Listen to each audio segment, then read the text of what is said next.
Baik tentang belakangan ini bahwa bor rumah sakit sudah mulai flat di Jakarta. Ini mungkin akibat penambahan dari tempat tidur yang cukup signifikan dan angka yang masuk ke rumah sakit mudah-mudahan kita harapkan untuk beberapa hari ke depan tidak terlalu masif lagi. Ada penambahan tempat tidur kira-kira 1.000 tempat tidur di Wisma Haji.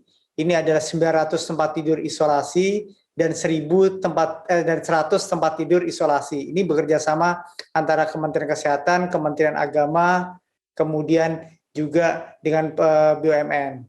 Kami juga akan menambahkan 300 tempat tidur di Rumah Sakit Cipto Mangunkusumo dan sekitar 300-400 tempat tidur lagi di beberapa rumah sakit di Jakarta, sehingga total hampir terdapat penambahan 2.000 tempat tidur di seluruh Jakarta. Ini bekerja sama dengan Kementerian PUPR membangun rumah sakit lapangan juga di beberapa tempat di Bandung dan di Jawa Tengah.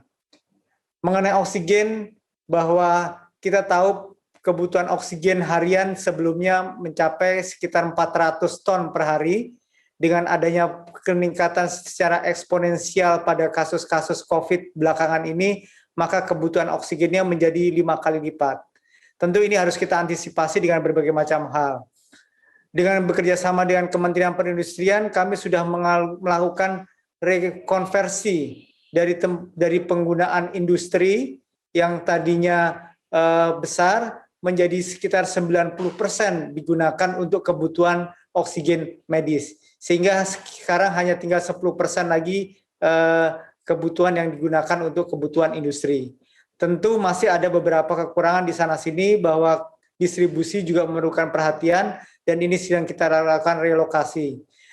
Kebutuhan distribusi ini kami terus bekerja sama dengan berbagai macam sektor, antara lain adalah dengan satgas-satgas di provinsi. Hampir setiap hari kami bertemu dan melakukan pendistribusian oksigen dengan prioritas yang kami lakukan secara digital.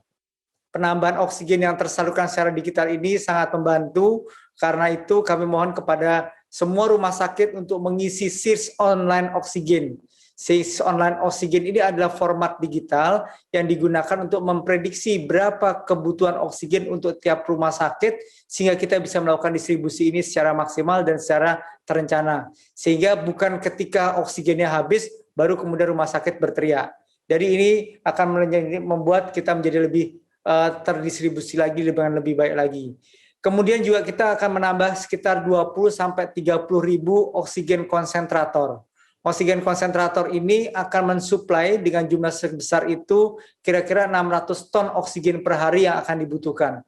Oksigen konsentrator ini bisa mensuplai kira-kira 10 liter oksigen per menit untuk kebutuhan tempat-tempat di kamar isolasi maupun di tempat-tempat rawat-rawat di rumah sakit isolasi tersentral. Kemudian pasokan obat bisa saya laporkan bahwa di dalam negeri relatif terkontrol pasokannya.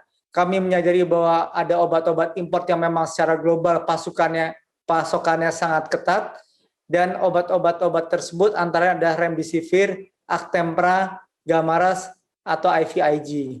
Remdesivir akan kami impor dari India, Pakistan, dan Cina, dan itu sekarang sudah mengalami negosiasi dibantu dengan Kemenlu agar India bisa membuka kembali ekspornya. Sudah mulai masuk sekitar 50.000 file, dan nanti akan bertambah lagi menjadi 50.000 file lagi per minggu. Kami juga sudah membuka akses ke Cina supaya obat-obat yang mirip dengan Remdesivir bisa masuk. Obat yang jarang juga adalah Actemra. Ini akan kami dapatkan dan diproduksi oleh perusahaan Roche di Swiss, dan akan kami bicarakan sudah kami bicarakan dengan Roche di Swiss, dan kami akan mendapatkan obat serupa ini. Kami harapkan bisa mendapatkan pasokan dari Cina. Obat-obat yang dikategorikan masih cukup dan akan distribusikan dan kelihatannya masih jarang untuk masyarakat, ini sudah kami lakukan pertemuan dengan GP Farmasi, Gabungan Pengusaha Farmasi, supaya distribusi obat itu menjadi semakin lebih merata di seluruh tanah air, sehingga masyarakat lebih gampang untuk melakukan akses obat. Sesuai dengan arahan Bapak Presiden kemarin, mengenai perkembangan vaksinasi akan kami percepat dengan memperpendek stok vaksin. Stok yang ada saat ini sekitar 74 juta dosis vaksin di seluruh daerah. Sampai saat ini sudah disuntikan 50 juta dosis untuk 41 juta orang yang disuntik pertama. Jadi masih ada sekitar 18 juta dosis yang sudah terdistribusi stoknya di seluruh wilayah tanah air. Kita sudah mendapatkan kedatangan bahan baku yang cukup untuk akhir Agustus nanti sekitar 30 juta dosis vaksin kembali. Saya menekankan kembali agar masyarakat memakai masker dan menghindari kerumunan apapun yang terjadi, bahwa kita harapkan bahwa apa yang kita kerjakan dalam PPKM ini akan menjadi suatu hal yang merupakan integrasi peran serta masyarakat dan komitmen dari pemerintah. Terima kasih, itu yang bisa saya sampaikan Pak Menko. Terima kasih Pak Dante.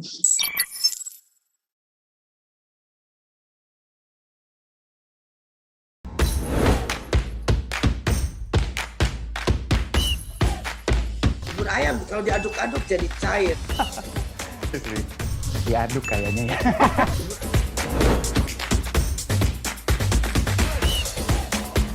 Mau pro luar negeri gimana ya? Ini demi kemajuan bangsa Indonesia.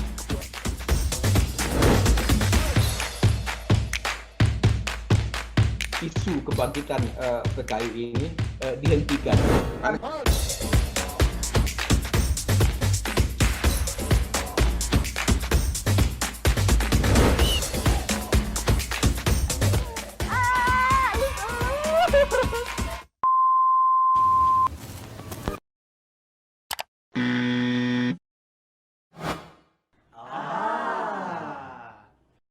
Medcom.id, a part of Media Group News.